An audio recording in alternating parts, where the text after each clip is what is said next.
बिसंबर दास बाणिया गुरु दा प्रेमी सिख गल पल्ला पा के बेनती करता है, हे सच्चे पातशाह जी महाराज, मेरे घर गरीबी आ गई है, दलिद्र छा गया है। महाराज सब कुछ बर्बाद हो गया, हर चीज की तंगी है। हे सच्चे पातशाह, जिथे मेरा बड़ा शाहूकारा चलता सी, अज उथे मैनू करजा चुकना पै रहा, रोटी वास्ते भी सानू तरले करने पैंदे है। घर दे विच हर चीज की कमी आ गई है। पहला ना महाराज मेरा गुजारा ठीक करो, मेरे घर जिहड़ी दलिद्रता गरीबी आई है दूर करो। भूखे भगत ना कीजै, यह माला अपनी लीजै।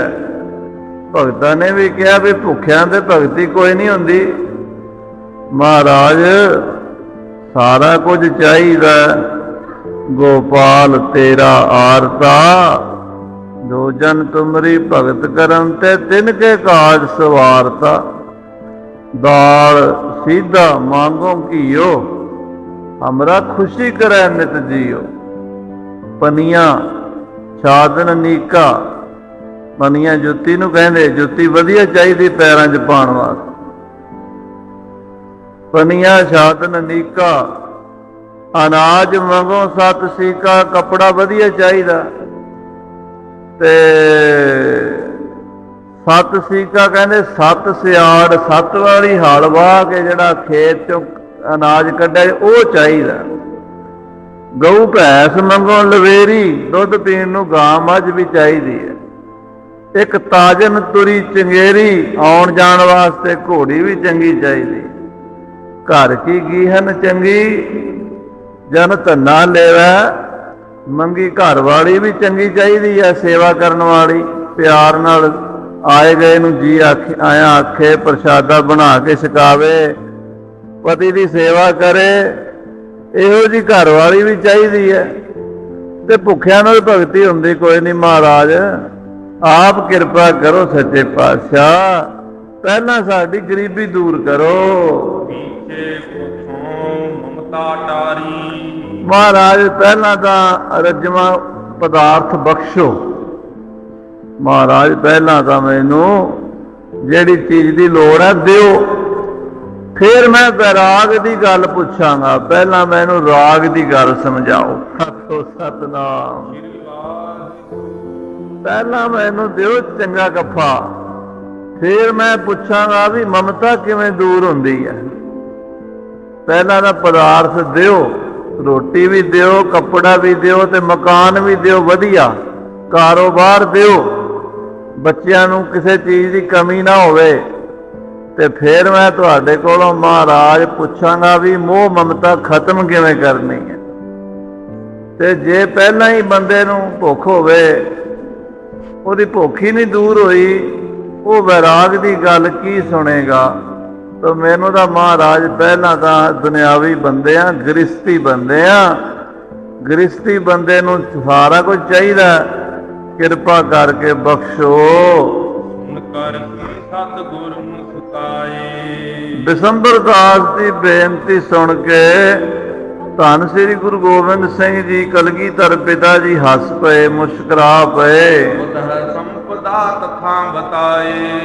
महाराज दसन लगे वो जुगती, वो तरीका जिहदे नाल फिर बंदे दे घर माला माल हो जाता। आखो सतनाम। साध संगत जी साडे घरां 'च भी गरीबी है, साडे भी कारोबार कईयां दे ठप्प ने, ते कई बेचारे रोटी तो भी तंग ने, ते कई इन्ने परेशान ने, करजे थल्ले दबे ने, किसी नूं बीमारियां ने घेरिया होया, कई मुकदमियां 'च फसे हुए ने। दुख ते अपने सारे घरां 'च ने, आपां भी सुन लईए। कलगीधर पिता जी दसन लगे है सारियां दुखां तो छुटकारा किवें पाना।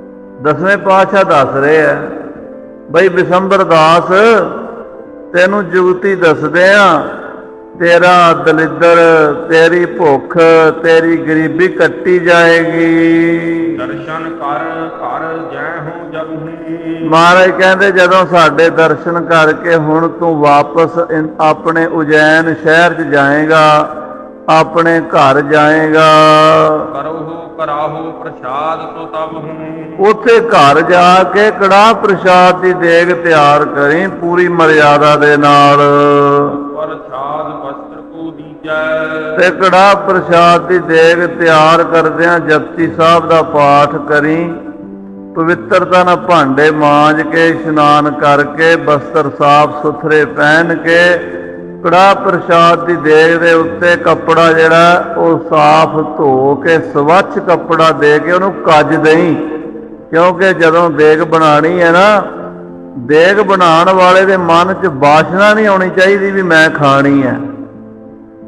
ਦੇਖ ਕੇ ਵੀ ਕਈ ਵਾਰੀ ਵਾਸ਼ਨਾ ਆ ਜਾਂਦੀ ਮਨ ਦੇ ਵਿੱਚ, ਤੇ ਕਈ ਵਾਰੀ ਬਣਾਉਂਦਿਆਂ ਹੀ ਮਨ ਦੇ ਵਿੱਚ ਫੁਰਨਾ ਆ ਜਾਂਦਾ ਵੀ ਦੇਗ ਬੜੀ ਸਵਾਦ ਬਣ ਰਹੀ, ਖਾਵਾਂਗੇ। ਜਿੱਥੇ ਇਹ ਫੁਰਨਾ ਆ ਜਾਂਦਾ ਉੱਥੇ ਮਹਾਰਾਜ ਨੂੰ ਭੋਗ ਨਹੀਂ ਲੱਗਦਾ।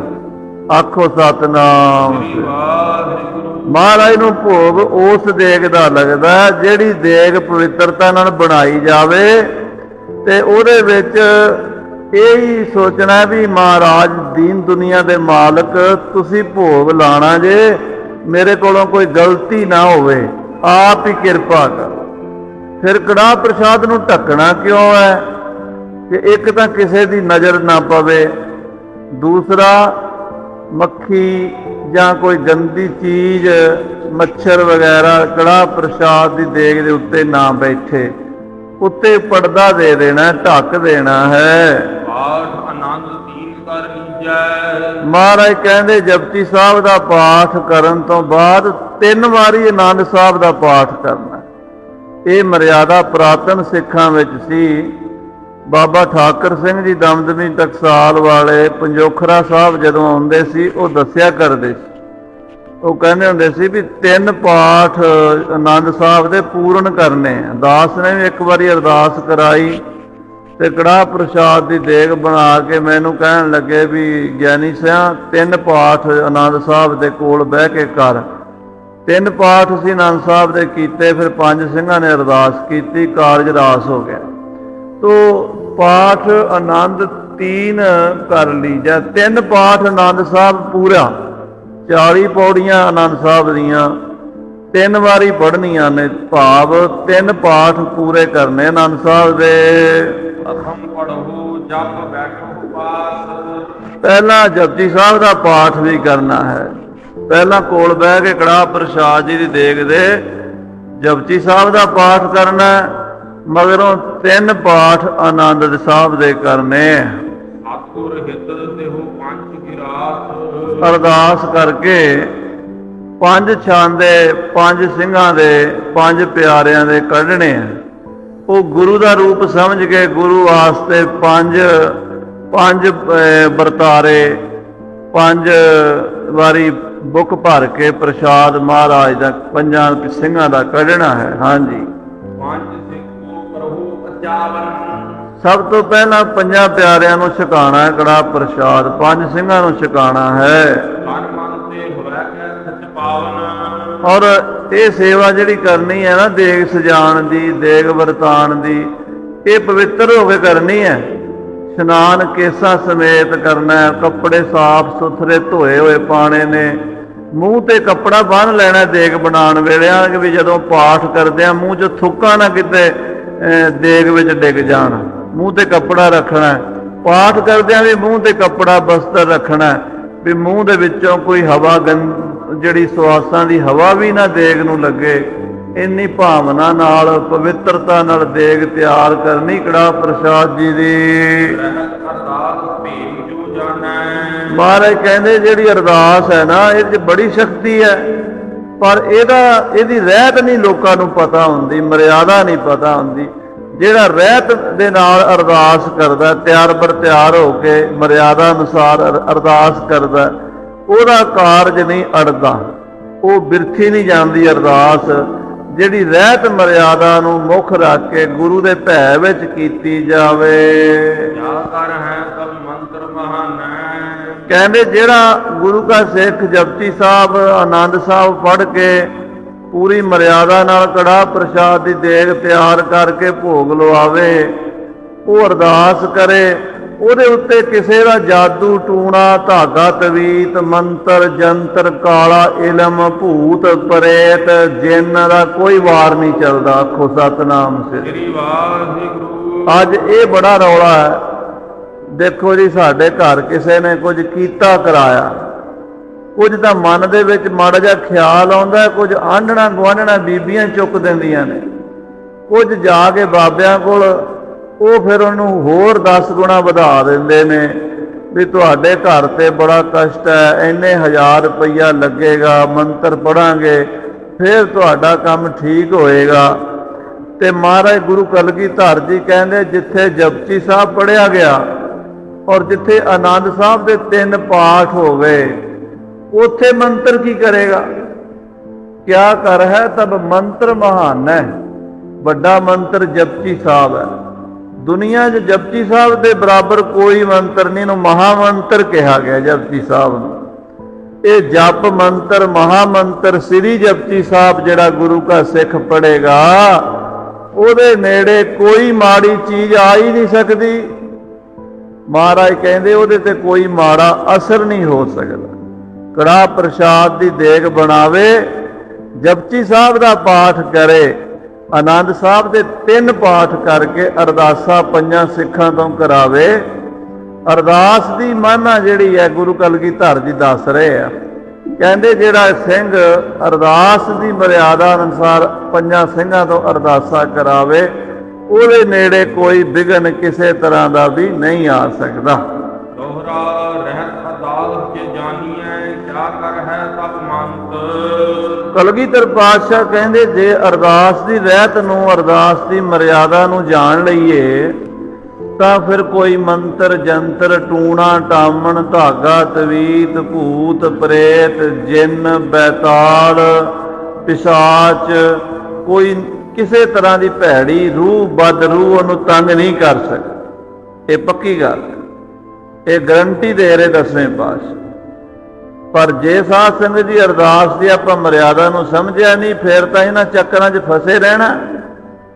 ਫਿਰ ਤਾਂ ਬਸ ਉਹ ਜਿਹੜੀ ਚੱਕੀ ਚੱਲ ਰਹੀ ਸੰਸਾਰ ਨੂੰ ਪੀਸਣ ਵਾਲੀ, ਉਹਦੇ 'ਚ ਪਿਸਦੇ ਰਹੋ। ਮਹਾਰਾਜ ਕਲਗੀਧਰ ਪਾਤਸ਼ਾਹ ਦੱਸਣ ਲੱਗੇ ਆ ਵੀ ਸਾਧ ਸੰਗਤ ਜੀ ਖਾਲਸੇ ਨੂੰ 101 ਅਰਦਾਸ ਦੱਸੀ ਹੈ, ਉਹ ਹੁਣ ਗੁਰੂ 10ਵੇਂ ਪਾਤਸ਼ਾਹ ਸਮਝਾਣਗੇ। ਹਾਂਜੀ, ਜਪ ਪ੍ਰਯੋਗ ਅਰ ਸਿੱਧਤਾ ਸਿੱਖ ਅਰਦਾਸ ਸਿੱਧ ਮਨ ਸੰਤ। ਜਪਜੀ ਸਾਹਿਬ ਦਾ ਪ੍ਰਯੋਗ ਸਭ ਤੋਂ ਉੱਤਮ ਹੈ। ਜਪਜੀ ਸਾਹਿਬ ਦਾ ਪਾਠ ਰੋਜ਼ ਕਰਨ ਵਾਲੇ ਦੇ ਨੇੜੇ ਕੋਈ ਮਾੜੀ ਚੀਜ਼ ਆ ਨਹੀਂ ਸਕਦੀ, ਕੋਈ ਵਿਗੜ ਨਹੀਂ ਆ ਸਕਦਾ। ਔਰ ਜਪਜੀ ਸਾਹਿਬ ਜਿਹੜਾ ਅੰਮ੍ਰਿਤ ਵੇਲੇ ਕਰੇ, ਉਹ ਜਪਜੀ ਸਾਹਿਬ ਸਿੱਧ ਹੋ ਜਾਂਦਾ ਹੈ। ਸਿੱਧ ਤੋਂ ਭਾਵ ਹੈ ਵੀ ਜਿਹੜਾ ਜਪਜੀ ਸਾਹਿਬ ਪੜ੍ਹਨ ਵਾਲਾ ਗੁਰਮੁਖ ਹੈ, ਉਹ ਬਚਨ ਜੋ ਕਰੇਗਾ ਉਹ ਬਚਨ ਵੀ ਪੂਰਾ ਹੋ ਜਾਏਗਾ। ਆਖੋ ਸਤਨਾਮ। ਲਾਹੌਰ ਸ਼ਹਿਰ ਦੇ ਵਿੱਚ ਸਿੱਖ ਭਾਈ ਲੱਖੂ ਪਟੋਲੀਆ ਹੋਇਆ, ਜਿਹੜਾ 21 ਪਾਠ ਜਪਜੀ ਸਾਹਿਬ ਦੇ ਕਰਕੇ ਪ੍ਰਸ਼ਾਦਾ ਛਕਦਾ ਸੀ, ਭਾਈ ਲੱਖੂ। ਔਰ ਉਹ ਸਿੱਖ ਪਹਿਲਾਂ ਕਹਿੰਦੇ ਡਾਕੂ ਸੀਗਾ। ਡਾਕੇ ਮਾਰਦੇ ਮਾਰਦੇ ਨੂੰ ਗੁਰੂ ਕੀ ਸੰਗਤ ਨੇ ਐਸੀ ਕੋਈ ਕਲਾ ਵਰਤਾ ਦਿੱਤੀ, ਜੀਵਨ ਬਦਲ ਗਿਆ। ਭਾਈ ਗੁਰਦਾਸ ਜੀ ਲਿਖਦੇ ਲੱਖੂ ਵਿੱਚ ਪਟੋਲੀਆ, ਭਾਈ ਲੱਖੂ ਪਟੋਲੀਆ ਲਾਹੌਰ ਦੇ ਵਿੱਚ ਰਹਿੰਦਾ, ਫਕੀਰ ਹੋ ਗਿਆ। ਨਾ ਸਰੀਰ ਤੇ ਕੱਪੜੇ ਪਾਉਣ ਦੀ, ਨਾ ਰੋਟੀ ਦੀ, ਨਾ ਸੌਣ ਦੀ, ਨਾ ਬਹਿਣ ਦੀ ਪਰਵਾਹ ਹੀ ਨਹੀਂ। ਬਾਜ਼ਾਰ 'ਚ ਗਲੀਆਂ 'ਚ ਫਿਰਦਾ, ਜਪਜੀ ਸਾਹਿਬ ਦਾ ਪਾਠ ਹਰ ਵੇਲੇ ਕਰੀ ਜਾ।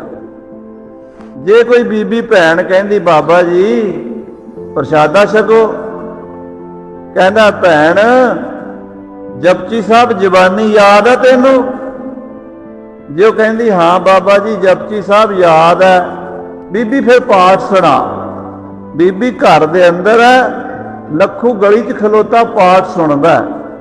ਜੇ ਤੇ ਉਹਨੂੰ ਸਾਰਾ ਪਾਠ ਜਪਜੀ ਸਾਹਿਬ ਦਾ ਸ਼ੁੱਧ ਯਾਦ ਹੈ, ਫਿਰ ਤਾਂ ਕਹਿਣਾ ਲਿਆ ਬੀਬੀ ਪ੍ਰਸ਼ਾਦਾ ਬਣਾ ਤੇ ਛਕ ਲੈਨੇ ਆ। ਤੇ ਜੇ ਉਹਨੂੰ ਜਪਜੀ ਸਾਹਿਬ ਪੂਰਾ ਯਾਦ ਨਹੀਂ, ਉਹਨੂੰ ਕਹਿਣਾ ਬੀਬੀ ਜਪਜੀ ਸਾਹਿਬ ਯਾਦ ਕਰ ਲੈ, ਫਿਰ ਤੇਰੇ ਹੱਥ ਦਾ ਪ੍ਰਸ਼ਾਦਾ ਛਕਾਂਗਾ। ਜਿੰਨਾ ਚਿਰ ਤੈਨੂੰ ਜਪਜੀ ਸਾਹਿਬ ਨਹੀਂ ਆਉਂਦਾ, ਮੈਂ ਤੇਰੇ ਹੱਥ ਦੀ ਰੋਟੀ ਨਹੀਂ ਖਾਣੀ। ਐਨਾ ਉਹ ਗੁਰਸਿੱਖ 21 ਪਾਠ ਘੱਟੋ ਘੱਟ ਰੋਜ਼ ਕਰਨੇ ਜਪਜੀ ਸਾਹਿਬ ਦੇ, ਤੇ ਫਿਰ ਜਪਜੀ ਸਾਹਿਬ ਕਰਨ ਵਾਲੀ ਬੀਬੀ ਦੇ ਹੱਥ ਦਾ ਹੀ ਪ੍ਰਸ਼ਾਦਾ ਛਕਣਾ, ਦੂਜੀ ਬੀਬੀ ਭੈਣ ਦਾ ਹੱਥ ਦਾ ਪ੍ਰਸ਼ਾਦਾ ਨਹੀਂ ਛਕਣਾ। ਔਰ ਪ੍ਰਸ਼ਾਦਾ ਵੀ ਕਿਸੇ ਦੇ ਘਰ ਵੜ ਕੇ ਨਹੀਂ ਛਕਣਾ, ਗਲੀ 'ਚ ਖਲੋਤਿਆਂ ਖਲੋਤਿਆਂ ਹੱਥ ਤੇ ਲੈ ਕੇ ਪ੍ਰਸ਼ਾਦਾ ਛਕਣਾ। ਇੱਧਰ ਇੱਕ ਸਿੱਖ ਭਾਈ ਬੁੱਧੂ ਘੁਮਿਆਰ, ਲਾਹੌਰ ਦਾ ਰਹਿਣ ਵਾਲਾ, ਉਹਨੇ ਕਰਜ਼ਾ ਚੁੱਕ ਕੇ ਭੱਠਾ ਲਵਾ ਲਿਆ, ਇੱਟਾਂ ਬਣਾਵਾਂਗਾ ਤੇ ਵੇਚਾਂਗਾ, ਕਰਜ਼ਾ ਲਾ ਦਿਆਂਗਾ, 4 ਪੈਸੇ ਆਪ ਕਮਾ ਲਵਾਂਗਾ। ਜਦੋਂ ਉਹਨੇ ਕਰਜ਼ਾ ਚੁੱਕ ਕੇ ਭੱਠਾ ਲਾਇਆ, ਸ੍ਰੀ ਗੁਰੂ ਅਰਜਨ ਦੇਵ ਜੀ ਲਾਹੌਰ ਗਏ ਹੋਏ ਸਨ। ਭਾਈ ਬੁੱਧੂ ਘੁਮਿਆਰ ਨੇ ਗੁਰੂ ਅਰਜਨ ਦੇਵ ਜੀ ਨੂੰ ਬੇਨਤੀ ਕੀਤੀ, ਮਹਾਰਾਜ ਕੱਲ ਸੰਗਤ ਸਮੇਤ ਮੇਰੇ ਘਰ ਪ੍ਰਸ਼ਾਦਾ ਛਕੋ। ਮਹਾਰਾਜ ਉਹਦੇ ਘਰ ਪ੍ਰਸ਼ਾਦਾ ਛਕਣ ਅਗਲੇ ਦਿਨ ਚਲੇ ਗਏ। ਭਾਈ ਲੱਖੂ ਨੂੰ ਵੀ ਪਤਾ ਲੱਗ ਗਿਆ ਵੀ ਗੁਰੂ ਜੀ ਘੁਮਿਆਰ ਦੇ ਘਰ ਗਏ ਨੇ। ਭਾਈ ਲੱਖੂ ਵੀ ਆ ਗਿਆ। ਭਾਣਾ ਕੁਦਰਤ ਦਾ ਐਸਾ ਵਰਤਿਆ ਵੀ ਜਦੋਂ ਭਾਈ ਲੱਖੂ ਆਇਆ, ਲੰਗਰ ਸਮਾਪਤ ਹੋ ਗਿਆ, ਲੰਗਰ ਚਾਲੇ ਪਾ ਗਿਆ। ਜਦੋਂ ਲੰਗਰ ਮਸਤਾਨਾ ਹੋਇਆ ਤੇ ਭਾਈ ਲੱਖੂ ਨੇ ਆ ਕੇ ਆਖਿਆ ਪ੍ਰਸ਼ਾਦਾ ਦਿਓ, ਵੀ ਗੁਰੂ ਸਾਹਿਬ ਲੰਗਰ ਛਕ ਰਹੇ ਆ ਤੇ ਸਿੱਖ ਦੇ ਵੀ ਤਾਂ ਛਕਣਾ ਹੀ ਹੈ। ਉਹ ਭਾਈ ਬੁੱਧੂ ਕਹਿੰਦਾ ਜੀ ਤੁਸੀਂ ਲੇਟ ਆਏ ਹੋ, ਪ੍ਰਸ਼ਾਦਾ ਤੇ ਹੁਣ ਸਮਾਪਤ ਹੋ ਗਿਆ। ਭਾਈ ਲੱਖੂ ਕਹਿੰਦਾ ਫਿਰ ਤੇਰਾ ਆਵਾ ਕੱਚਾ ਰਹੇਗਾ। ਅੰਦਰ ਗੁਰੂ ਅਰਜਨ ਦੇਵ ਜੀ ਬੈਠੇ ਸੁਣ ਰਹੇ ਨੇ। ਮਹਾਰਾਜ ਕਹਿੰਦੇ ਨਾ ਭਾਈ ਏਦਾਂ ਨਾ ਕਹਿ, ਗਰੀਬ ਸਿੱਖ ਦਾ ਆਵਾ ਪੱਕ ਜਾਵੇ। ਭਾਈ ਲੱਖੂ ਕਹਿੰਦਾ ਨਾ ਗੁਰੂ ਜੀ, ਬੁੱਧੂ ਦਾ ਆਵਾ ਕੱਚਾ। ਮਹਾਰਾਜ ਕਹਿੰਦੇ ਨਾ ਭਾਈ ਪੱਕਾ। ਬੁੱਧੂ ਤੀਜੀ ਵਾਰੀ ਭਾਈ ਲੱਖੂ ਬੋਲਿਆ, ਕਹਿੰਦਾ ਨਹੀਂ ਗੁਰੂ ਜੀ, ਬੁੱਧੂ ਦਾ ਆਵਾ ਕੱਚਾ। ਗੁਰੂ ਸਾਹਿਬ ਕਹਿੰਦੇ ਸਿੱਖ ਨੇ 3 ਵਾਰੀ ਕਹਿ ਦਿੱਤਾ, ਅਸੀਂ ਹੁਣ ਸਿੱਖ ਦਾ ਬਚਨ ਨਹੀਂ ਟਾਲ ਸਕਦੇ, ਇਹਦੇ ਜਪਜੀ ਸਾਹਿਬ ਸਿੱਧ ਕੀਤਾ ਹੋਇਆ। ਆਖੋ ਸਤਨਾਮ ਸ੍ਰੀ ਵਾਹਿਗੁਰੂ। ਜਪਜੀ ਸਾਹਿਬ ਪੜਨ ਵਾਲੇ ਦਾ ਬਚਨ ਗੁਰੂ ਜੀ ਕਹਿੰਦੇ ਨਹੀਂ ਟਾਲ ਸਕਦੇ। ਬੁੱਧੂ ਨੇ ਪੈਰ ਫੜ ਲਏ, ਕਹਿੰਦਾ ਮਹਾਰਾਜ ਮੈਂ ਗਰੀਬ ਐਵੇਂ ਮਾਰਿਆ ਗਿਆ। ਇਹ ਬਚਨ ਜਿਹੜਾ ਇਹਨੇ ਕੀਤਾ, ਮੈਂ ਕਰਜ਼ਾ ਚੁੱਕ ਕੇ ਤੇ ਭੱਠਾ ਲਾਇਆ ਸੀ। ਜੇ ਮਹਾਰਾਜ ਭੱਠਾ ਕੱਚਾ ਰਹਿ ਗਿਆ, ਇੱਟਾਂ ਕੱਚੀਆਂ ਰਹਿ ਗਈਆਂ ਤੇ ਮੇਰਾ ਕਰਜ਼ਾ ਤੇ ਮੇਰੇ ਪੋਤਰਿਆਂ ਕੋਲ ਵੀ ਨਹੀਂ ਉਤਰਨਾ ਤੇ ਗਰੀਬ ਮਾਰਿਆ ਜਾਵਾਂਗਾ, ਮੇਰਾ ਕੀ ਬਣੇਗਾ। ਸਤਿਗੁਰੂ ਪੰਜਵੇਂ ਪਾਤਸ਼ਾਹ ਕਹਿਣ ਲੱਗੇ ਤੇਰੀਆਂ ਕੱਚੀਆਂ ਇੱਟਾਂ ਪੱਕਿਆਂ ਦੇ ਭਾਅ ਵਿਕ ਜਾਣਗੀਆਂ, ਕੱਚੀਆਂ ਰਹਿਣਗੀਆਂ। ਕਿਉਂਕਿ ਸਿੱਖ ਨੇ ਕਿਹਾ ਕੱਚੇ ਹੀ ਰਹਿਣਾ ਆਵਾ, ਹੁਣ ਪੱਕ ਤੇ ਸਕਦਾ ਨਹੀਂ, ਪਰ ਕੱਚੀਆਂ ਇੱਟਾਂ ਪੱਕਿਆਂ ਦੇ ਭਾਅ ਵਿਕ ਜਾਣਗੀਆਂ। ਉਧਰੋਂ ਸੰਮਣ ਬੁਰਜ ਦੀ ਕੰਧ ਡਿੱਗ ਪਈ, ਸਰਕਾਰ ਨੂੰ ਇੱਟਾਂ ਦੀ ਲੋੜ ਪੈ ਗਈ। ਬੁੱਧੂ ਦੀਆਂ ਕੱਚੀਆਂ ਇੱਟਾਂ ਹੀ ਚੁੱਕ ਕੇ ਲੈ ਗਏ ਸਰਕਾਰੀ ਬੰਦੇ, ਪੈਸੇ ਦੇ ਕੇ। ਉਹਦਾ ਕਰਜ਼ਾ ਵੀ ਲੈ ਗਿਆ, ਪਰ ਭਾਈ ਲੱਖੂ ਜੀ ਦਾ ਬਚਨ ਨਹੀਂ ਟਲਿਆ। ਸੋ ਇਸ ਕਰਕੇ 10ਵੇਂ ਪਾਤਸ਼ਾਹ ਕਹਿੰਦੇ ਵੀ ਜਿਹੜਾ ਜਪਜੀ ਸਾਹਿਬ ਪੜ੍ਹਦਾ, ਜਪਜੀ ਸਾਹਿਬ ਵਾਲੇ ਦੀ ਜ਼ੁਬਾਨ 'ਚ ਸ਼ਕਤੀ ਆ ਜਾਂਦੀ ਹੈ। ਉਹ ਜੋ ਬਚਨ ਕਰੇ ਪੂਰਾ ਹੋ ਜਾਂਦਾ, ਸਿੱਧ ਹੋ ਜਾਂਦਾ। ਜਪ ਪ੍ਰਯੋਗ ਅਰ ਸਿੱਧਤਾ, ਸਿੱਖ ਅਰਦਾਸ ਸਿੱਧ ਸੰਤ। ਜਿਹੜਾ ਜਪਜੀ ਸਾਹਿਬ ਪੜ੍ਹਦਾ ਉਹਦੀ ਅਰਦਾਸ ਵੀ ਸਿੱਧ ਹੁੰਦੀ ਹੈ। ਦੇਖੋ ਜਦੋਂ ਬਾਬਾ ਫੂਲਾ ਸਿੰਘ ਜੀ ਅਕਾਲੀ ਨਿਹੰਗ ਸਿੰਘ ਦਰਿਆ ਅਟਕ ਦੇ ਉੱਤੇ ਮਹਾਰਾਜਾ ਰਣਜੀਤ ਸਿੰਘ ਨੇ ਆਖਿਆ ਬਾਬਾ ਜੀ ਦਰਿਆ ਚੜਿਆ ਹੋਇਆ ਤੇ ਫੌਜਾਂ ਨੇ ਪਾਰ ਲੰਘਣਾ, ਕਿਵੇਂ ਲੰਘੀਏ। ਅਕਾਲੀ ਬਾਬਾ ਫੂਲਾ ਸਿੰਘ ਕਹਿੰਦੇ ਜਪਜੀ ਸਾਹਿਬ ਦਾ ਪਾਠ ਕਰਕੇ ਅਰਦਾਸ ਕਰੋ, ਲੰਘ ਜਾਵਾਂਗੇ। ਜਪਜੀ ਸਾਹਿਬ ਦਾ ਪਾਠ ਕੀਤਾ, ਬਾਬਾ ਜੀ ਨੇ ਅਰਦਾਸਾ ਸੋਧਿਆ। ਸ਼ੇਰੇ ਪੰਜਾਬ ਮਹਾਰਾਜਾ ਰਣਜੀਤ ਸਿੰਘ ਫੌਜਾਂ ਸਮੇਤ ਦਰਿਆ ਪਾਰ ਹੋ ਗਏ। ਦਰਿਆ ਦਾ ਪਾਣੀ ਗੋਡੇ ਗੋਡੇ ਰਹਿ ਗਿਆ, ਕਿਤੇ ਤੇ ਹਾਥੀਆਂ ਨੂੰ ਡੋਬ ਰਿਹਾ ਸੀ, ਤੇ ਕਿਤੇ ਸਾਧ ਸੰਗਤ ਜੀ ਗੋਡੇ ਗੋਡੇ ਗਿੱਟੇ ਗਿੱਟੇ ਪਾਣੀ ਰਹਿ ਗਿਆ, ਸਿੰਘ ਪਾਰ ਲੰਘ ਗਏ। ਗੁਰੂ ਦੀ ਬਾਣੀ 'ਚ ਸ਼ਕਤੀ ਹੈ, ਜਪਜੀ ਸਾਹਿਬ ਤੇ ਇੰਨੀ ਸ਼ਕਤੀ ਹੈ, ਦੁਨੀਆ ਦਾ ਕੋਈ ਜਾਦੂ ਟੂਣਾ ਮੰਤਰ ਧਾਗਾ ਤਵੀਤ ਅਸਰ ਨਹੀਂ ਕਰ ਸਕਦਾ। ਭਾਵੇਂ ਕੋਈ ਕਿੱਡਾ ਮੁਸਲਮਾਨੀ ਕਲਾਮਾਂ ਪੜ੍ਹੀ ਜਾਵੇ, ਬੜੀਆਂ ਫੂਕਾਂ ਮਾਰੀ ਜਾਵੇ, ਤੁਹਾਡੇ ਤੇ ਅਸਰ ਨਹੀਂ ਹੋਣਾ। ਤੁਸੀਂ ਜਪਜੀ ਸਾਹਿਬ ਦਾ ਪਾਠ ਕਰੋ। ਹਾਂਜੀ, ਸਿੱਖ ਵਣਜ ਗੁਰ ਧਰਮ ਕੋ ਸਤਿਗੁਰ ਦੇਵੈ ਲਾਭ। ਮਹਾਰਾਜ ਕਹਿੰਦੇ ਜੇ ਮੇਰਾ ਸਿੱਖ ਧਰਮ ਦਾ ਵਣਜ ਕਰੇ, ਦਸਾਂ ਨੋਹਾਂ ਦੀ ਮਿਹਨਤ ਕਰੇ, ਕੋਈ ਵੀ ਕੰਮ ਕਰੇ ਧਰਮ ਦਾ ਕਰੇ, ਉਹਦੇ 'ਚ ਬੇਈਮਾਨੀ ਨਾ ਹੋ, ਉਹਦੇ 'ਚ ਕੋਈ ਚਲਾਕੀ ਨਾ ਹੋਵੇ, ਕੋਈ 2 ਨੰਬਰ ਦਾ ਕੰਮ ਨਾ ਹੋਵੇ, ਗੁਰੂ ਸਾਹਿਬ ਉਹਨੂੰ ਇੰਨਾ ਲਾਭ ਦਿੰਦੇ ਆ, ਲੱਖਾਂ 'ਚ ਕਰੋੜਾਂ 'ਚ ਕਰ ਦਿੰਦੇ ਆ। ਕਰੇ ਧਰਮ ਦਾ ਕੰਮ, ਉਹਦੇ ਵਿੱਚ ਕੋਈ 2 ਨੰਬਰੀ ਹੇਰਾ ਫੇਰੀ 420 ਨਾ ਹੋਵੇ, ਬਿਲਕੁਲ ਸਾਫ ਸੁਥਰਾ ਧਰਮ ਦਾ ਕੰਮ ਕਰੇ, ਜਪਜੀ ਸਾਹਿਬ ਦਾ ਪਾਠ ਕਰੇ, ਸਤਿਗੁਰ ਦੇਵੈ ਲਾਭ। ਗੁਰੂ ਸਾਹਿਬ ਲਾਭ ਦਿੰਦੇ ਆ, ਉਹ ਸਿੱਖ ਦਾ ਮਾਲਾ ਮਾਲ ਕੰਮ ਕਰ ਦਿੰਦੇ ਆ, ਉਹਦਾ ਘਾਟਾ ਨਹੀਂ ਉਹਨੂੰ ਪੈਣ ਦਿੰਦੇ, ਪਰ ਹੇਰਾ ਫੇਰੀ ਨਾ ਕਰੇ। ਹਾਂਜੀ, ਬੋਲ ਬੁਲਾਵੇ ਸੰਗਤੀ ਦੇਖ ਰਾਹੀ ਸਾਂਭ। ਕਹਿੰਦੇ ਫਿਰ ਕੰਮ ਕਰਨ ਤੋਂ ਪਹਿਲਾਂ, ਭਾਵੇਂ ਉਹ ਖੇਤੀ ਕਰਨੀ ਹੈ, ਭਾਵੇਂ ਵਪਾਰ ਕਰਨਾ ਹੈ, ਭਾਵੇਂ ਦੁਕਾਨਦਾਰੀ ਕਰਨੀ ਹੈ, ਭਾਵੇਂ ਨੌਕਰੀ ਕਰਨੀ ਹੈ, ਸੰਗਤ ਨੂੰ ਬੁਲਾਵੇ ਆਪਣੇ ਘਰ, ਸੰਗਤ ਨੂੰ ਬੁਲਾ ਕੇ ਬੇਨਤੀ ਕਰੇ ਵੀ ਭਜਨ ਕੀਰਤਨ ਕਰੋ, ਤੇ ਸੰਗਤ ਕਰੇ ਕੀਰਤਨ ਪਾਠ ਬਾਣੀ ਪੜ੍ਹੇ, ਤੇ ਫਿਰ ਕੜਾਹ ਪ੍ਰਸ਼ਾਦ ਦੀਆਂ ਦੇਗਾਂ ਖੁੱਲੀਆਂ ਵਰਤਾਵੇ। ਅੱਜ ਕੱਲ੍ਹ ਤੇ ਸ਼ੂਗਰ ਨੇ ਸਾਰਿਆਂ ਨੂੰ ਕੜਾਹ ਪ੍ਰਸ਼ਾਦ ਤੋਂ ਵੀ ਦੂਰ ਕਰ ਦਿੱਤਾ, ਤੇ ਕੁਝ ਸਾਧ ਸੰਗਤ ਜੀ ਬਣਾਉਣ ਵਾਲਿਆਂ ਕੋਲ ਵਿਧੀ ਵੀ ਕੋਈ ਨਹੀਂ।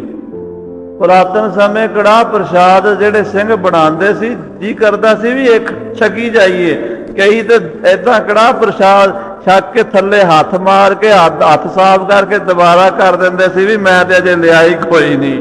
ਕਿਉਂ? ਉਹ ਸਵਾਦ ਲੱਗਦਾ ਸੀ, ਉਹਦੇ 'ਚ ਬਾਣੀ ਪੜ੍ਹੀ ਜਾਂਦੀ। ਕਹਿੰਦੇ ਕੜਾਹ ਪ੍ਰਸ਼ਾਦ ਦੇਗ ਬਣਾ ਕੇ ਤੇ ਫਿਰ ਵਰਤਾਵੇ, ਤੇ ਸਾਰੀ ਸੰਗਤ ਕੋਲੋਂ ਅਰਦਾਸ ਕਰਾਵੇ ਵੀ ਮੈਂ ਗਰੀਬ ਹਾਂ ਤੇ ਮੇਰਾ ਕਾਰੋਬਾਰ ਚਲਾਓ, ਗੁਰੂ ਜੀ ਕਿਰਪਾ ਕਰੋ। ਤੇ ਗੁਰੂ 10ਵੇਂ ਪਾਤਸ਼ਾਹ ਕਹਿੰਦੇ ਫਿਰ ਉਹ ਸਿੱਖ ਲੱਖਾਂ 'ਚ ਹੋ ਜਾਂਦਾ ਜਿਹੜਾ ਕੜਾਹ ਪ੍ਰਸ਼ਾਦ ਦੀ ਦੇਗ ਕਰਾ ਕੇ ਘਰ ਬੁਲਾ ਕੇ ਸੰਗਤ ਨੂੰ ਅਰਦਾਸ ਕਰਾਂਦਾ ਹੈ। ਹੁਣ ਬੋਲਿਓ ਸਿੱਖ ਗੁਰੂ ਜੀ ਦੇਸ਼ ਹਮਾਰਾ ਕਠਨ। ਇਹ ਗੱਲ ਸੁਣ ਕੇ ਬਿਸੰਬਰ ਦਾਸ ਬਾਣੀਆਂ ਬੋਲਿਆ, ਕਹਿੰਦਾ ਗੁਰੂ ਜੀ ਸਾਡਾ ਦੇਸ਼ ਬੜਾ ਦੂਰ ਹੈ, ਉਜੈਨ ਇੰਦੌਰ ਦੇ ਕੋਲ ਹੈ। ਉਜੈਨ ਤੋਂ ਆਇਆ ਸੀ ਉਹ ਆਨੰਦਪੁਰ ਸਾਹਿਬ। ਕਹਿੰਦਾ ਦੇਸ਼ ਹਮਾਰਾ ਕਠਨ, ਗੁਰੂ ਜੀ ਉਧਰ ਸਿੱਖ ਵੀ ਥੋੜੇ, ਅਸੀਂ 1-2 ਘਰ ਹੀ ਆ, ਤੇ ਸਾਡੇ ਉਧਰ ਮਹਾਰਾਜ ਕਠਿਨਾਈ ਬੜੀ ਹੈ। ਕੋਈ ਗੱਲ ਪੁੱਛਣੀ ਹੋਵੇ ਤੁਹਾਡੇ ਕੋਲ ਇੱਥੇ ਬਾਰ-ਬਾਰ ਅਸੀਂ ਆ ਨਹੀਂ ਸਕਦੇ, ਕਿਉਂਕਿ ਉਜੈਨ ਤੋਂ ਰੋਜ਼ ਤਾਂ ਆ ਨਹੀਂ ਸਕਦਾ, ਜ਼ਿੰਦਗੀ 'ਚ ਇੱਕ ਵਾਰੀ ਆ ਗਿਆ, ਦੂਜੀ ਵਾਰੀ ਆਉਣਾ ਮੁਸ਼ਕਲ ਹੈ, ਪੈਦਲ ਆਉਣਾ ਪੈਂਦਾ ਸੀ। ਅੱਜ ਕੱਲ੍ਹ ਤਾਂ ਰੇਲਾਂ ਨੇ, ਸਵੇਰੇ ਬੈਠੋ ਸ਼ਾਮ ਨੂੰ ਆ ਜਾਓ, ਜਹਾਜ਼ ਤੇ ਘੰਟੇ ਚਲੇ ਜਾਓ, ਉਦੋਂ ਨਹੀਂ ਸੀ ਸਾਧਨ। ਕਹਿੰਦਾ ਮਹਾਰਾਜ ਦੇਸ਼ ਹਮਾਰਾ ਕਠਨ, ਤੇ ਇਸ ਕਰਕੇ ਮੈਂ ਤੁਹਾਡੇ ਕੋਲ ਸਾਰੀਆਂ ਗੱਲਾਂ ਇੱਕੋ ਵਾਰੀ ਪੁੱਛਣੀਆਂ ਚਾਹੁੰਦਾ ਵੀ ਮੈਂ ਨੋਟ ਕਰ ਲੈਣਾ, ਜਾ ਕੇ ਆਪਣੇ ਘਰ ਉਸੇ ਤਰ੍ਹਾਂ ਹੀ ਕਰਾਂਗਾ ਜਿਵੇਂ ਤੁਸੀਂ ਦੱਸੋਗੇ। ਅਰਦਾਸ ਕੋ ਭੇਵ ਕਹੋ ਜੋ ਸਿੱਖਨ ਸੁਖ ਸਦਨ। ਮਹਾਰਾਜ ਅਰਦਾਸ ਦਾ ਭੇਦ ਆਪ ਹੀ ਦੱਸੋ ਵੀ ਅਰਦਾਸ ਕਿਹੜੇ ਸਮੇਂ ਕਿਸ ਤਰ੍ਹਾਂ ਕਰਨੀ ਹੈ, ਕਿਉਂਕਿ ਅਰਦਾਸ ਨਾਲ ਹੀ ਗੁਰੂ ਕੇ ਸਿੱਖਾਂ ਦੇ ਘਰ 'ਚ ਸੁੱਖ ਆਏਗਾ। ਇਹ ਤੁਸੀਂ ਕਹਿ ਚੁੱਕੇ ਸਾਧ ਸੰਗਤ ਜੀ, ਜੋ ਕੁਝ ਵੀ ਲੈਣਾ ਅਰਦਾਸ ਨਾਲ ਲੈਣਾ। ਆਪਾਂ ਬਿਰਥੀ ਕਦੇ ਨਾ ਹੋਵਈ ਜਨ ਕੀ ਅਰਦਾਸ, ਨਾਨਕ ਜੋਰ ਗੋਬਿੰਦ ਕਾ, ਜੋਰ ਗੁਰੂ ਦਾ, ਤੇ ਅਰਦਾਸ ਕੰਮ ਪੂਰੇ ਕਰੇਗੀ। ਮਹਾਰਾਜ 10ਵੇਂ ਪਾਤਸ਼ਾਹ ਕਿਰਪਾ ਕਰਕੇ ਦੱਸੋ, ਮੈਂ ਗਰੀਬ ਦੂਰੋਂ ਆਇਆ, ਸਾਰੀਆਂ ਗੱਲਾਂ ਲਿਖ ਕੇ ਲੈ ਜਾਵਾਂਗਾ ਆਪਣੇ ਦੇਸ਼ ਵਿੱਚ, ਤੇ ਫਿਰ ਮਹਾਰਾਜ ਜੇ ਉੱਥੇ ਕਿਤੇ ਲੋੜ ਪੈ ਗਈ ਤੇ ਮੈਂ ਉਹ ਅਰਦਾਸ ਦੇ ਮੁਤਾਬਕ ਹੀ ਕਾਰਜ ਕਰਾਂਗਾ। ਮੈਨੂੰ ਦੱਸੋ ਵੀ ਗੁਰੂ ਕੇ ਸਿੱਖਾਂ ਨੇ ਕਿਹੜੇ ਸਮੇਂ ਕਿੱਦਾਂ ਅਰਦਾਸ ਕਰਨੀ ਹੈ। ਸਤਿਗੁਰ ਬੋਲੇ ਸਿੱਖ ਸੁਣ ਕਰੋ ਪ੍ਰਭੂ ਪ੍ਰਸਾਦ। ਮਹਾਰਾਜ ਕਹਿਣ ਲੱਗੇ ਸਿੱਖਾ ਸੁਣ। ਸਭ ਤੋਂ ਪਹਿਲੀ ਗੱਲ ਹੈ, ਅਰਦਾਸ ਤੋਂ ਪਹਿਲਾਂ ਕੜਾਹ ਪ੍ਰਸ਼ਾਦ ਜ਼ਰੂਰ ਬਣਾਓ। ਜਿੰਨੀ ਕੁ ਸਮਰੱਥਾ ਹੈ ਕੜਾਹ ਪ੍ਰਸ਼ਾਦ ਦੀ ਦੇਗ ਜ਼ਰੂਰ ਤਿਆਰ ਕਰੋ। ਹੋਏ ਨਾ ਆਏ ਜੇ ਸਿੱਖਤੇ ਗੁੜ ਦਾਣਾ ਫਲ ਆਦ। ਜੇ ਬਹੁਤੀ ਗਰੀਬੀ ਹੈ, ਕੜਾਹ ਪ੍ਰਸ਼ਾਦ ਜੋਗੀ ਮਾਇਆ ਕੋਈ ਨਹੀਂ, ਤਾਂ ਕਹਿੰਦੇ ਗੁੜ ਦੀ ਰੋੜੀ ਭੇਟਾ ਕਰ ਦੇ। ਜੇ ਗੁੜ ਵੀ ਨਹੀਂ ਕਰ ਸਕਦੇ, ਛੋਲਿਆਂ ਦੀ ਮੁੱਠੀ ਰੱਖ ਦਿਓ। ਗਰੀਬੀ ਦੇ ਵਿੱਚ ਮਹਾਰਾਜ ਕਹਿੰਦੇ ਗੁੜ ਦਾਣਾ ਫਲ ਆਦ। ਫਲ ਹੋਵੇ, ਕੋਈ ਦਾਣਾ, ਕਈ ਗਰੀਬ ਕੋਲ ਗੁੜ ਵੀ ਨਹੀਂ ਹੁੰਦਾ, ਕੁਛ ਮਾੜਾ ਮੋਟਾ ਜੋ ਵੀ ਉਹਦੇ ਕੋਲ ਬਣ ਸਕਦਾ, ਉਹ ਥੋੜੇ ਤੋਂ ਥੋੜੇ ਚੋਂ ਪ੍ਰਸ਼ਾਦ ਗੁਰੂ ਦੇ ਨਿਮਿਤ ਕੱਢ ਕੇ ਫਿਰ ਅਰਦਾਸ ਕਰੇ, ਗਰੀਬ ਸੱਚੇ ਪਾਤਸ਼ਾਹ ਮੈਂ ਦੇਗ ਕਰਾਵਾਂਗਾ, ਪਰ ਮੇਰੇ ਕੋਲ ਅਜੇ ਸਮਰੱਥਾ ਨਹੀਂ। ਜਦੋਂ ਮੇਰੇ ਕੋਲ ਸਮਰੱਥਾ ਤੁਸੀਂ ਦਿਓਗੇ, ਮੈਂ ਕੜਾਹ ਪ੍ਰਸ਼ਾਦ ਵੀ ਕਰਾ ਦਿਆਂਗਾ। ਇਹ ਮਹਾਰਾਜ ਪ੍ਰਸ਼ਾਦ ਪ੍ਰਵਾਨ ਕਰੋ। ਤੇ ਗੁਰੂ ਸਾਹਿਬ ਮਹਾਰਾਜ ਕੋਈ ਪ੍ਰਸ਼ਾਦ ਦੇ ਭੁੱਖੇ ਥੋੜਾ ਨੇ, ਉਹ ਤਾਂ ਪਿਆਰ ਦੇ ਭੁੱਖੇ ਨੇ। ਪਿਆਰ ਨਾਲ ਜਿਹੜਾ ਅਰਪਣ ਕਰਦੇ ਉਹੀ ਪ੍ਰਵਾਨ। ਢੀਲਣੀ ਦੇ ਝੂਠੇ ਬੇਰ ਖਾ ਲਏ ਭਗਵਾਨ ਨੇ। ਤੋ ਪ੍ਰੇਮ ਦੇ ਨਾਲ ਭਾਈ ਜੋ ਕੋਈ ਫਲ ਭਾਵੇਂ ਬੇਰ ਹੀ ਹੋਣ, ਉਹ ਵੀ ਰੱਖ ਕੇ ਕਹਿ ਦੇਵੇ, ਅਰਦਾਸ ਕਰ ਦੇਵੇ, ਸੁਣੀ ਜਾਂਦੀ ਹੈ।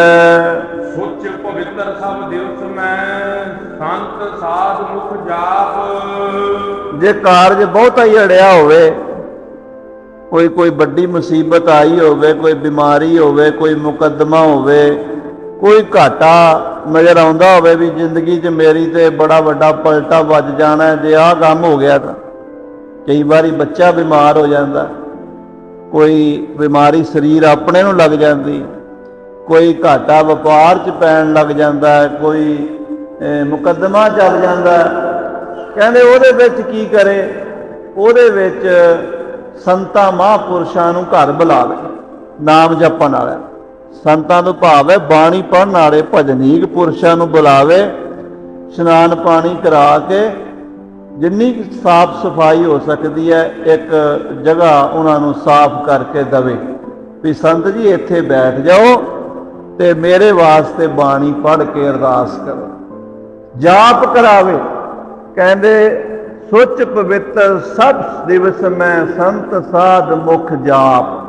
ਜਿਹੜਾ ਗੁਰੂ ਗ੍ਰੰਥ ਸਾਹਿਬ ਦਾ ਪਾਠ ਕਰਾ ਸਕਦਾ ਗੁਰੂ ਗ੍ਰੰਥ ਸਾਹਿਬ ਦਾ ਪਾਠ ਕਰਾਵੇ, ਜਿਹੜਾ ਜਪਜੀ ਸਾਹਿਬ ਦਾ ਪਾਠ ਕਰਾ ਸਕਦਾ ਉਹ ਜਪਜੀ ਸਾਹਿਬ ਦਾ ਪਾਠ ਕਰਾਵੇ, ਜਿਹੜਾ ਸੁਖਮਨੀ ਸਾਹਿਬ ਦਾ ਪਾਠ ਕਰਾ ਸਕਦਾ ਉਹ ਸੁਖਮਨੀ ਸਾਹਿਬ ਦਾ ਪਾਠ ਕਰਾਵੇ।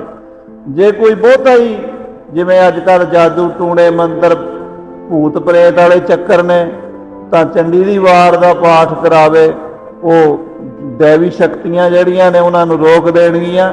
ਬਾਣੀ ਵਿੱਚ ਸਾਰੀ ਸ਼ਕਤੀ, ਆਖੋ ਸਤਨਾਮ ਸ੍ਰੀ ਤੋ ਬਾਣੀ ਪੜ੍ਹਾਵੇ, ਸੰਤਾਂ ਮਹਾਂਪੁਰਸ਼ਾਂ ਕੋਲੋਂ ਜਾਪ ਕਰਾਵੇ, ਭਜਨੀਕ ਪੁਰਸ਼ਾਂ ਤੋਂ। ਹਾਂਜੀ, ਨਾਮ ਪ੍ਰਤਾਪ ਦੇ ਕਾਜ ਹਰ ਸਮਰਦਾਸ ਕਲਾਪ। ਨਾਮ ਦੇ ਪ੍ਰਤਾਪ ਨਾਲ ਸਾਰੇ ਕੰਮ ਸਰਨੇ ਆ। ਪਰਮੇਸ਼ਰ ਦਾ ਨਾਮ ਜੇ ਕੋਈ ਜਪਜੀ ਸਾਹਿਬ ਵੀ ਨਹੀਂ ਪੜ੍ਹ ਸਕਦਾ, ਅਨਪੜ੍ਹ ਹੈ, ਉਹ ਮੂਲ ਮੰਤਰ ਦਾ ਹੀ ਪਾਠ ਕਰੇ। ਜੇ ਮੂਲ ਮੰਤਰ ਵੀ ਨਹੀਂ ਕਰ ਸਕਦਾ ਤਾਂ ਵਾਹਿਗੁਰੂ ਵਾਹਿਗੁਰੂ ਵਾਹਿਗੁਰੂ ਵਾਹਿਗੁਰੂ ਨਾਮ ਨੇ ਹੀ ਕੰਮ ਕਰਨਾ ਸਾਰਾ। ਜਿਵੇਂ ਵੀ ਹੋਵੇ ਪਰਮੇਸ਼ਰ ਦਾ ਨਾਮ ਜਪੇ, ਸਾਰੇ ਕਾਰਜ ਸਰ ਜਾਣਗੇ। ਸੁਣ ਅਰਦਾਸ ਕਲਾਪ, ਸਾਰੀਆਂ ਅਰਦਾਸਾਂ ਦਰਗਾਹ 'ਚ ਸੁਣੀਆਂ ਜਾਣਗੀਆਂ। ਅਕਾਲ ਪੁਰਖ ਗਰੀਬਾਂ ਭਗਤਾਂ ਦੀ ਪਹਿਲਾਂ ਸੁਣ ਲੈਂਦਾ। ਜਿਹੜਾ ਨਿਮਾਣਾ ਹੋ ਕੇ ਅਰਦਾਸ ਕਰੇ ਵੀ ਮਹਾਰਾਜ ਮੇਰਾ ਹੁਣ ਜ਼ੋਰ ਨਹੀਂ ਚੱਲਦਾ, ਹੁਣ ਜੋ ਕੁਝ ਕਰਨਾ ਤੂੰ ਕਰਨਾ। ਅਸੀਂ ਦੋ ਪਾਸੇ ਪੈਰ ਰੱਖ ਲੈਂਦੇ ਹਾਂ, ਬੰਦੇ ਦੀ ਵੀ ਆਸ ਰੱਖ ਲੈਂਦੇ, ਫਲਾਣਾ ਬੰਦਾ ਕੰਮ ਕਰਾ ਦੇਗਾ, ਉਧਰ ਮਹਾਰਾਜ ਕੋਲ ਕਰੀ ਜਾਂਦੇ ਆ। ਮਹਾਰਾਜ ਕਹਿੰਦੇ ਮਾਨੁਖ ਕੀ ਟੇਕ ਬਿਰਥੀ ਸਭ ਜਾਨ, ਦੇਵਨ ਕੋ ਏਕ ਹੈ ਭਗਵਾਨ। ਬੰਦੇ ਦੀ ਟੇਕ ਨਾ ਰੱਖੋ, ਗੁਰੂ ਤੇ ਭਰੋਸਾ ਰੱਖੋ। ਵਾਹਿਗੁਰੂ ਜੀ ਕਾ ਖਾਲਸਾ, ਵਾਹਿਗੁਰੂ ਜੀ ਕੀ ਫਤਿਹ। ਜਿਹੜੀ ਸੰਗਤ ਇਸ ਚੈਨਲ ਤੇ ਨਵੀਂ ਆਈ ਹੈ, ਚੈਨਲ ਨੂੰ ਸਬਸਕ੍ਰਾਈਬ ਕਰੋ, ਵੀਡੀਓ ਨੂੰ ਲਾਈਕ ਕਰੋ ਤੇ ਅੱਗੇ ਵੱਧ ਤੋਂ ਵੱਧ ਸ਼ੇਅਰ ਕਰੋ। ਧੰਨਵਾਦ ਜੀ।